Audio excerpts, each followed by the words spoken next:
D'ailleurs, Dani Olmo, c'est incroyable parce que en 4 ballons, il a touché, un contrôle orienté avec un joueur éliminé, un penalty provoqué peut-être à moitié, on va dire, on va pas commencer à parler d'arbitrage, c'est que la troisième journée de Liga, j'ai pas envie de passer toute l'année à parler d'arbitrage. Bref, le penalty n'a pas été donné, mais pour que vous puissiez voir qu'en 2 ballons, un joueur qui vient d'arriver au Barça, mais comme c'est un joueur talentueux, contrôle orienté, il joue au football, il n'a pas peur, il joue pas avec le stress. Le troisième ballon, je crois que oui, c'est une passe un peu ratée. Et le quatrième ballon, c'est une frappe 30 mètres qui va sur la barre. Imaginez-vous le culot du garçon. Il vient d'arriver au Barça. Il y a une pression sur lui, je vais pas dire démesurée, mais comme en fait c'est le seul achat du Barça, évidemment on est tous là à regarder Dani Olmo. Ça veut dire que on attend, vas-y, qu'est-ce qu'il va faire Dani Olmo? Pourquoi? Parce qu'il vient d'arriver, oui, mais c'est le seul arrivé surtout. Ça veut dire que vous savez, quand vous avez deux, trois recrues, vous dites bon, si lui il performe et si lui il performe pas, ça compense, voilà. Mais là il y a que Dani Olmo, donc en fait, comme Pau Victor ne joue pas pour l'instant, et bien forcément on est tous là à regarder Dani Olmo. Et techniquement, franchement, c'est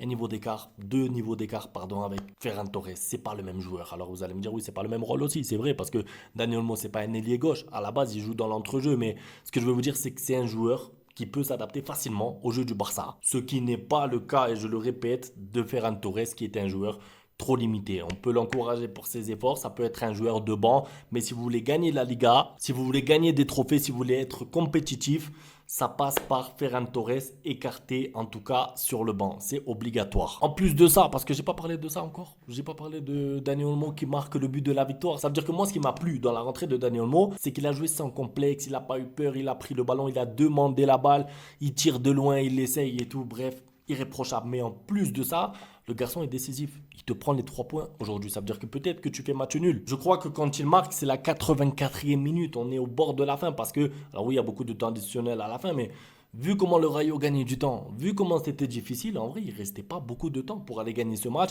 Et Dani Olmo, en soi, c'est la première grosse occasion qu'il a. Il marque pied gauche au passage, assiste, passe décisive. Je parle anglais maintenant. Je parle anglais maintenant. Lamine Yamal qui dribble, qui élimine et qui fait une passe décisive à Dani Olmo, pied droit. Ça veut dire que l'action, elle a aucun sens. Dani Olmo qui marque du gauche, Lamine Yamal qui fait une passe décisive du droit. Les top joueurs qui se trouvent entre eux, qui combinent dans la surface.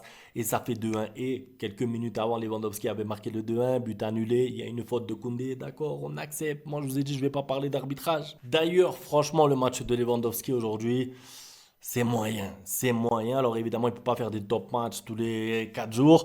Il ne peut pas être performant tout le temps. Mais j'ai pas trop aimé son match aujourd'hui.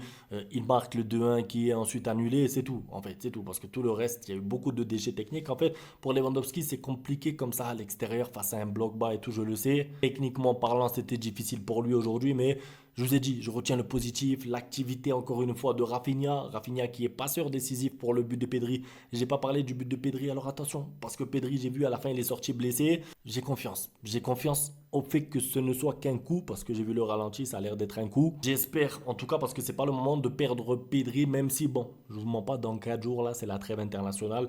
S'il peut ne pas aller avec l'Espagne, moi, je prends. Comme Rafinha qui va pas avec le Brésil, voilà, j'ai pas envie de perdre des éléments. Mais en tout cas, Pedri, buteur, et je suis content qu'il tire sur l'action. Je me suis dit, il va pas tirer encore parce que Rafinha le trouve parfaitement dans la surface. Je me suis dit, à tout moment, Pedri va commencer à essayer de faire une passe. Il va essayer de trouver un coéquipier mieux placé. Vous connaissez Pedri, si je dis ça, je l'invente pas, c'est parce qu'on l'a vu plein de fois. Et là, je suis content, il tente sa chance, pied gauche, et ça rentre. C'est, je crois, sa première frappe du match. Au passage, Rafinha sur l'action. Moi, j'adore, j'aime de plus en plus Rafinha parce que là, il est passeur décisif, Rafinha, donc pour Pedri, mais juste avant, il aurait pu faire une passe décisive aussi à qui? À Lewandowski, sur une action avec un centre parfait de Rafinha. Lewandowski, il n'a plus qu'à mettre le ballon au fond, ça aurait fait une passe décisive de Rafinha supplémentaire. Bon, on s'en fout un petit peu des statistiques, mais c'est pour vous dire que Rafinha, il devient de plus en plus tranchant dans le dernier tiers du terrain, dans la surface.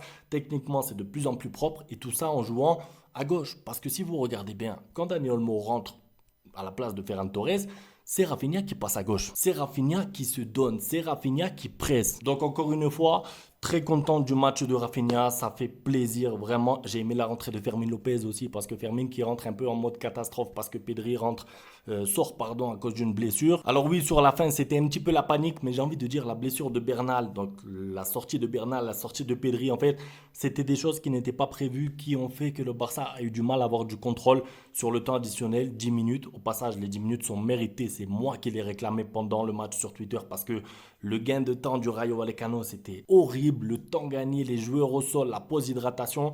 Bref, le Barça s'en sort. Réaction collective. Encore une fois, aller chercher les 3 points en étant mené comme ça 1-0. C'est fort. Bravo. 9 sur 9. On attend maintenant quoi? On attend le Real Madrid demain qu'on va suivre là-bas à Las Palmas. Il y aura un débrief. J'espère que vous avez aimé la vidéo.